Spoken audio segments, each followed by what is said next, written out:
If you have been writing for any amount of time, you have heard the advice, show, don't tell. Let's break that down for a second. Let me read you an excerpt from chapter 62 of The Name of the Wind by Patrick Rothfuss. Stepping lightly, I moved quickly up the side of the building. Right foot rain barrel, left foot window ledge, left hand iron drain pipe, and I swung myself onto the lip of the first-story roof. I hopped across the alley to the roof of the bakery and smiled at her startled intake of breath. From there was a short stroll upward, and I hopped back across to the second-story roof of Anchors.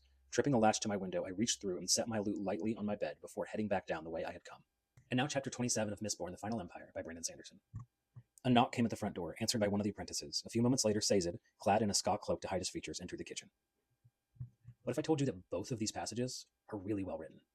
What if it's not showing instead of telling, but showing versus telling, and deciding when it's appropriate to do either? And how do we decide when we should show and when we should tell? Easy. Pacing. Personally, I think most moments are worthy of telling. You don't have to tell me how they cross the street to get to the next scene. You can just tell me that they're there. But there are times when that really enriches the scene. If the world is slowing down for your character, it should be slowing down for your reader, right? You should be turning sentences into paragraphs, and you should be expanding the scene in their minds so that they can feel it slow down and they can feel the impact of this moment.